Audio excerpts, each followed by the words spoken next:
A day in my life as a mom of three and a stay-at-home mom. Hello everyone! Sa sobrang daming ganap, hindi na nga ako nakapag-upload ng aking mini vlog. Today pala, ayan, dito kami sa clinic ni Doc. Nang matapos nga kaming magpalista, ay pumunta kami ng SM para kumain. Masama yung pakiramdam ni Bryce kagabi dahil sobrang taas ng kanyang lagnat. May nakita din akong red rashes sa kanyang kamay. May kutob nga ako na hand and foot and mouth disease nga itong sakit ni Bryce. Nangyari na din kasi ito sa kanya last year. At yun nga, hindi nga siya makakain noon at hindi umiinom ng kanyang gatas. After check-up, ay pumunta muna kami sa pharmacy para bumili ng kanyang gamot at umuwi naman kami agad sa bahay. Kinagabihan, nag-decide na lang kami ni Daddy B na dalhin na lang namin si Bryce sa hospital. Kanina kasi, nag-advise na rin si Doc na kailangan namin siyang i-admit pag ayaw niya na talagang kumain. Kahit anong gawin kong pang-uuto, ay ayaw talaga niyang kumain o uminom ng kanyang gatas. Nagdadalawang isip pa nga ako na i-admit si Bryce dahil walang kasama si Daddy B sa bahay. Kailangan ko din kasing alagaan si Daddy B dahil hindi siya makalakad. Inatake din kasi siya ng kanyang rayuan. Kaya no choice talaga mga mami. Magsasacrifice talaga tayong mga nanay pag nagkasakit yung mga mahal natin sa buhay. So igagala ko muna kayo dito sa room namin for this week. Dahil hindi nga makasama si Daddy B dito sa hospital, ay ako lang talaga yung magbabanday kay Bryce mag-isa. Kinabukasan nagchat nga yung kapatid ko na pupunta daw siya dito sa hospital. Dahil mag-a-absent daw muna siya para meron naman daw akong kasama dito. Sobrang pinoproblema ko din kasi pag merong mga reseta si Bryce na kailangang bilhin sa labas. Ayun nga, yung kapatid ko nag-sacrifice talaga na 2 days naka-absent. Thank God,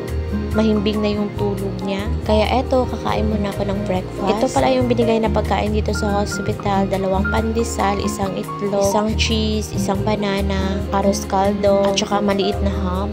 Nakapagtimpla na din ako ng Milo para pang partner dito sa aking pandesal. Eto, naghihintay na nga itong mga gamot ni Bryce. Tsaka ko na lang siya painumin pag gising niya. Medyo natakot nga ako kagabi mga mami. Medyo natakot nga ako ng very slight kagabi mga mami. Ayaw din kasing matulog ni Bryce na nakabukas yung ilaw. So, kailangan ko talagang i-off lahat ng ilaw para makatulog siya. Sa bahay kasi ay nasanay siya na patay yung ilaw tuwing natutulog kami. Kaso, iba naman yung sa bahay, iba naman dito sa hospital. Sa wakas, dumating na nga itong kapatid ko na makakasama ko sa pagbabantay kay Bryce. Itong dextrose ni Bryce ay nilipat naman sa kabilang kamay. Sobrang likotin kasi niyang matulog kagabi mga mami, kaya naman hindi na talaga nagana yung isa. Pinabili ko na nga ng fries si Ashley dahil gusto kong itry kung kakain siya ng fries. Sobrang paborito kasi ito ni Bryce mga mami. Tingnan nyo naman, kahit nahihirapan nga ito, ay panay pa rin ang subo. Sabi nga ni Doc sa akin, pakainin lang daw siya yung gusto niyang kainin. Kaya naman naisipan ko talagang bilhan siya nitong french fries. Actually, nasasaktan nga yan sa pagmuya ng pagkain. Sobrang dami din kasi tumubo sa kanya na pula-pula sa kanyang lips. Nagtry nga ako nagtimpla ng kanyang gatas, pero hinawakan niya lang talaga. Kaya naman, nagpakain naman ako sa kanya ng chiffon cake. Soft naman yung chiffon cake, kaya naman kaya niyang nguyain. Hanggang dito na lang muna. Bukas ulit. Bye!